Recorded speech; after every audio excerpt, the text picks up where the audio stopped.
fato de sermos salvos unicamente pela graça nos dá o direito de viver a vida pecando? Professor BJ, e aí?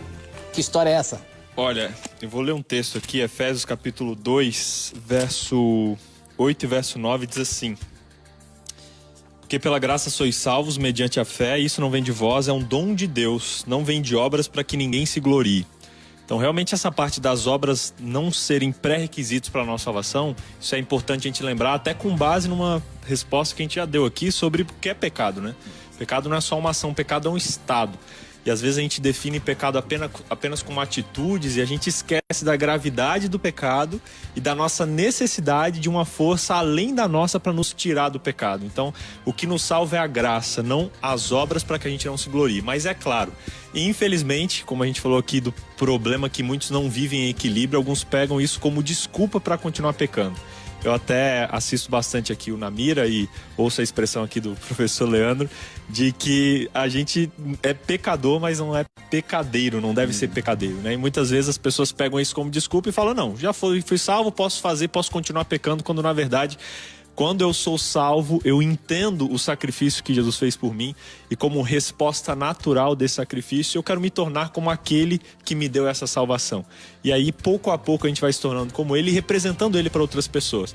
Então, quem defende a graça e usa a graça como desculpa para continuar pecando, infelizmente não entendeu a graça, porque a graça, ela custou caro, ela custou a morte de Jesus. Então isso é mais do que motivo para a gente não usá-la como desculpa para continuar em pecados deliberados e pecando à vontade aí, porque não é esse o objetivo. Eu lembrei, pastores, de uma nota da Bíblia de Estudo Plenitude, uma Bíblia protestante, né? Sobre Romanos 3,31, né? Quando Paulo fala, anulamos a lei pela fé, não de maneira nenhuma confirmamos a lei. Aí eles falam mais ou menos assim, ó, eles não são defensores do sábado, obviamente, mas olha que interessante argumento, eles falam assim, ó, o próprio fato de Cristo morrer na cruz já prova que a lei é eterna. Né? Eles falam assim, o plano da salvação não teria lógica alguma se essa lei pudesse ser mudada. Né? Não seria ele poderia fazer os arranjos já lá no céu, né? Mudar esta lei e não sofrer tudo o que sofreu. Então o próprio fato dele morrer na cruz mostra o quê? Que a lei é eterna e que a nossa dívida é eterna e que nós não temos como pagá-la. Então não há contradição entre lei e evangelho, óbvio, desde que não coloquemos a lei no lugar errado. Né? Então a Bíblia de Estudo Plenitude, ali em Romanos 3,31, tem esse comentário bem interessante. Eu também queria citar só uma frase de um teólogo não adventista, Dietrich Bonhoeffer. Ele escreveu um tratado sobre Nachfolge. Nachfolge em alemão seria o discipulado, o preço do discipulado, acho que o custo do discipulado, o título ficou em português.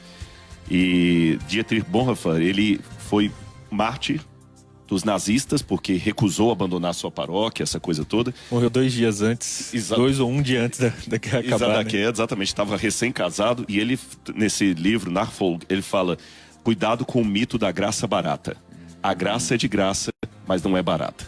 Cuidado com o mito da graça barata. Eu acho que essa frase aí já explica tudo. Bastante isso aí também. Sim.